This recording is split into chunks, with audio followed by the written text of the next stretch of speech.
Tapi Elon Musk tuh dia optimis bahwa Mars tuh bisa jadi huni.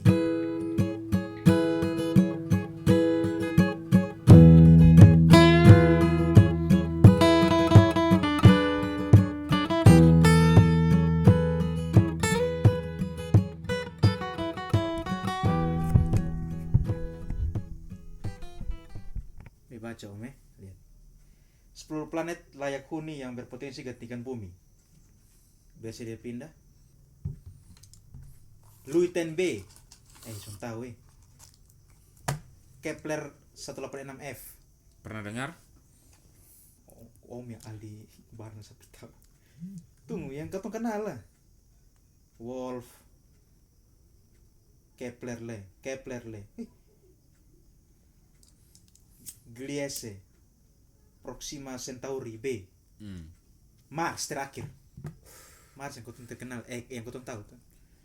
Makanya saya sudah pernah ngomong tuh, bilang kita ini kemungkinan berasal dari Mars. Martian. Proxima Centauri itu bintang terdekat tuh. Itu dia planet tuh. Tunggu Om, kalau misalkan kau dari lihat sekarang Elon Musk setengah mati baru dapat teknologi untuk di Mars. Nah, kenapa Om bilang kau dari Mars? Berarti dulu di Mars peradaban sudah sangat canggih. Iya, masalahnya di sana bukan soal tapi hancurnya dia punya ekosistem sebenarnya. Dan bumi punya ekosistem yang bisa menunjang. Betul Om dari Mars, manusia yang dari Mars. Iya, karena menurut saya lompatan kecerdasan itu sangat jauh antara manusia dan hewan-hewan lain. Apalagi kalau misalnya teori evolusi Darwin, antara harusnya walaupun monyet dia harus sangat pintar. Manusia pintar sekali. Berarti lompatannya jauh IQ itu menurut saya. Makanya saya bilang ya manusia menurut saya sih itu mungkin makhluk bukan yang berasal dari bumi. Berarti dulu tuh manusia, pokoknya makhluk yang menghidupi Mars itu sudah sangat canggih. Iya, orang terakhir di Mars itu pasti sangat canggih, atau kelompok-kelompok manusia yang dulu di Mars. Tapi mungkin juga banyak yang tertinggal meninggal di sana. Ada yang diselamatkan yakni ke bumi. Tidak semua orang kan ke bumi kan, menurut saya. Dia bilang canggih karena sekarang saya yang Elon Musk mau pi Mars saja teknologi canggih. Apalagi dulu yang dari Mars, kalau Om bilang dari Mars datang ke bumi. Iya. Berarti dong pengetahuan tentang astronomi, fisika segala macam sudah. Iya. Menurut beta mereka tidak ada tantangan lagi sehingga terjadi penurunan. Alat produksi mereka kan ada di Mars. Menurut saya. Ya, mungkin sekarang sudah mungkin jutaan tahun lalu atau bisa saja miliaran tahun lalu mereka pindah. Jadi mungkin saya pengetahuan itu sudah sudah menurun, terdegradasi setiap angkat. Nah, sekarang baru pintar lagi. Maksudnya pengetahuan yang dari Mars itu kan memang betul-betul hanya dipunyai oleh orang Mars yang datang ke bumi. Tetapi apakah keturunannya beribu-ribu keturunan kemudian dia bisa paham lagi? Saya yakin belum tentu. Bisa saja degradasi pengetahuan. Itu yang membuat orang kembali lagi ke zaman kapak dan kapak, perang lawan batu dan batu dan kayu dan kayu. Atau menurut Anda? Beta kan. Tapi kita kembali ke topik sih, itu hanya basa-basi saat teori.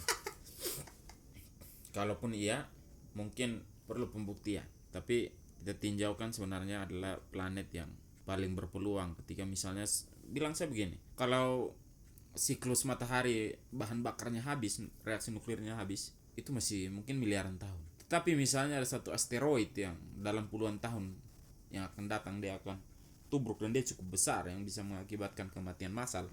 Dia pikir pindah tuh salah satu opsi, tapi bukan semua orang tuh. Nah, sekarang kan isu yang paling yang lama adalah global warming. Berarti dulu tuh mungkin saya ini analis gembel, mungkin dulu di Mars tuh juga terjadi global warming. Iya, kenyataan sekarang kan Mars kan atmosfernya tidak mendukung kehidupan. Satu saat juga mungkin ya bumi seperti itu. Iya tuh. Karena ulah dari manusia. Dan itu tren itu sedang arahnya ke situ. Kalau kita lihat mungkin 300 atau 400 tahun lagi dunia tidak seperti sekarang. Nah, tadi Om atmosfer tuh baca ini artikel. Lanjut. Mungkin kamu juga pernah mendengar bahwa planet yang dekat dengan bumi ini adalah planet yang layak huni, Mars tuh. Saat ini NASA tengah mencari cara untuk membuat Mars menjadi lebih layak huni di masa depan. Salah satu caranya dengan mengirimkan medan magnet buatan. Bisa membantu mengembalikan atmosfernya. Berarti kan kalau kau tahu kalau maksudnya Mars kalau layak huni itu berarti dia harus punya sudah barang tentu pertama oksigen. Ini air kalau ada berarti CO2 O2 sudah ada. Iya. Ya intinya dia punya unsur oksigen lah. Iyo O. Oksigen. H kan bisa am dari mana tuh? Iya. Nitrogen juga penting. Mereka juga kan yang menyerap sebenarnya gelombang pendek tuh dari matahari.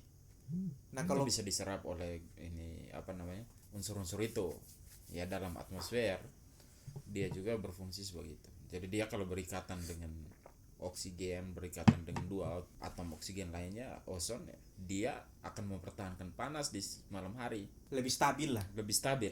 Kemudian yang gelombang pendek itu yang berbahaya itu dia bisa saring, diserap di situ. Gelombang pendek nih yang sinar gamma, sinar X, ultraviolet itu yang berbahaya.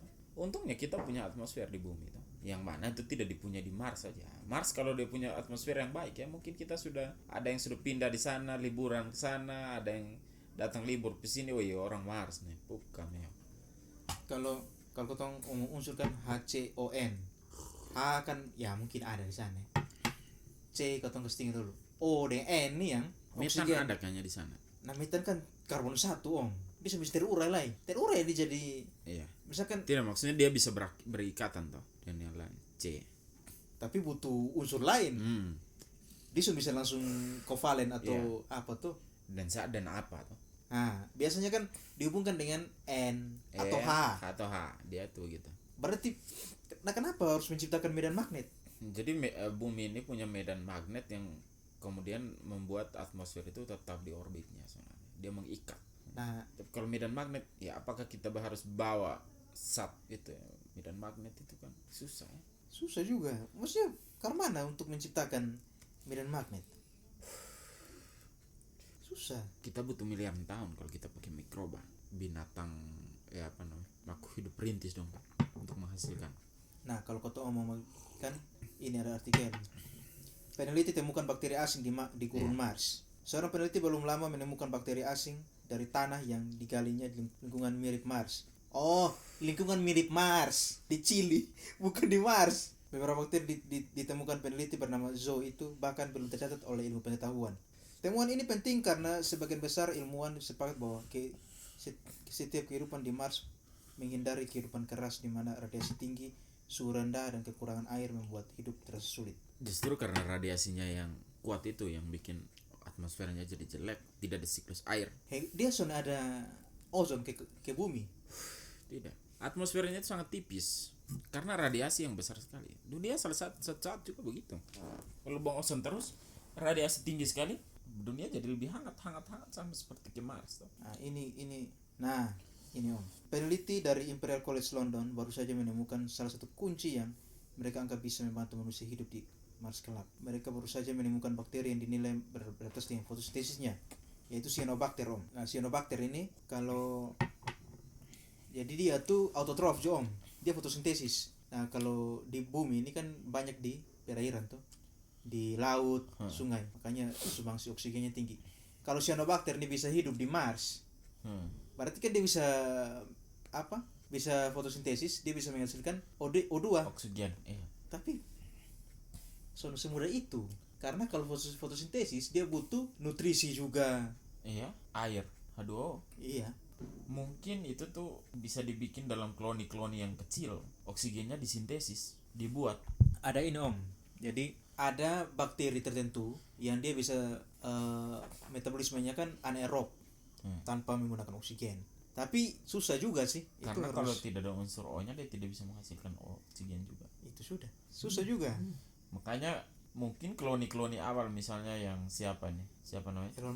Elon Musk mau pikir itu memang dibikin dalam koloni yang tertutup yang bisa menghindari dari radiasi, kemudian ya mungkin oksigennya itu disintesis oleh mesin, oleh teknologi, kemudian ya memang hanya di itu ya mungkin di penelitian mereka di atas nanti berkembang mungkin mereka bisa temukan di atas bahwa oh ini yang paling pas. Tunggu dong, Mars nih kandungan apa yang tinggi di situ? Saya kurang tahu juga ya Mars. Kalau planet metan apa leh yang om bilang? Ini Neptunus Yang gas, bola gas. iya. Tapi Elon Musk tuh dia optimis bahwa Mars tuh bisa dihuni. Ini besi oksida. Besi oksida. Atmosfernya yang sangat tipis. Karbon dioksida ada. Karbon atau Iya, mono? karbon dioksida Ada. 95%. Wih, Sangat tinggi. oh CO2 ada. Iya. Nitrogen 2,7, oksigennya 0,2. Wih, kalau CO2 ada berarti bisa sih kalau bawa cyanobacteria. Iya, makanya Elon Musk percaya diri tuh. Bisa om. Kalau cyanobacteria misalkan direkayasa genetik, tapi radiasinya itu Radiasinya kuat, makanya atmosfernya kecil tuh. ya sampai bawa bakteri langsung mati. Ya, memang kalau sinar gamma, sinar X tuh model-model gitu dong akan mati tuh. UV mati tuh barang.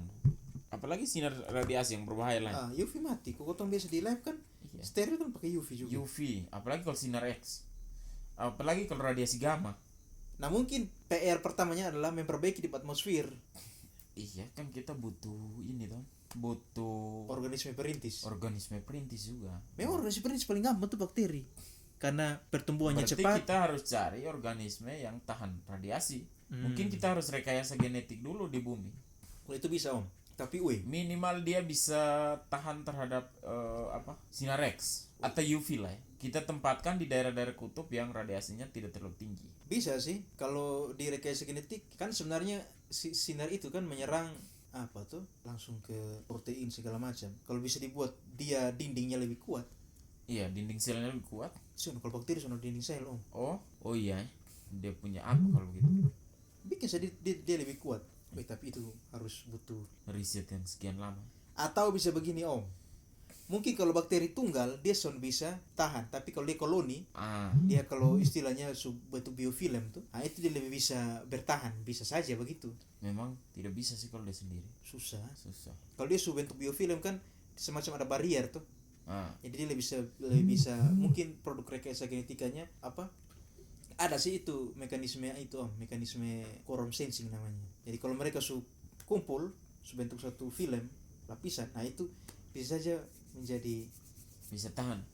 Tapi itu kan butuh miliaran tahun baru dia punya betul-betul dia bisa menghasilkan atmosfer yang ini. Nah itu opsi pertama. Opsi kedua yang om pernah bilang bahwa nuklir bikin kacau di situ. Iya. Jadi tembakan nuklir itu sebenarnya nanti membentuk awan itu.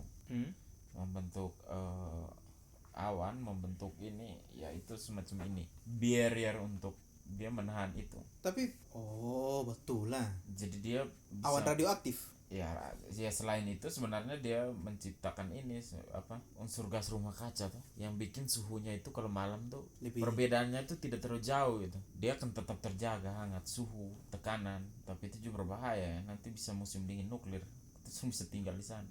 Itu lebih bahaya radioaktif nih. Iya. Justru itu yang berbahaya karena dia juga kan memancarkan sinar gelombang pendek tuh. Gas radioaktif, bahan radioaktif. Kan Elon Musk sekarang kan dia buat wahana di sana tuh. Iya, tapi dia di sana tuh tinggal di koloni. Dia tidak tinggal tinggal di dalam fasilitas. Pesawat fasilitas tuh. Iya. Tapi pertanyaannya kalau misalnya suatu saat bumi bisa ditinggali, mau pindah ke sana? Kalau bumi itu betul mau misalnya mau kiamat ini ya. Mau kiamat. Mau bagaimana lagi? Kalau ada opsi seperti itu sama Allah. Beson mau di bumi so. Mau mati di sini. Kan secara logika son bisa kau hidup di sana. Atau harus pakai teknologi. Nah kalau teknologi terbatas sama pingsan juga pasti akan ini. Paling tidak ada harapan.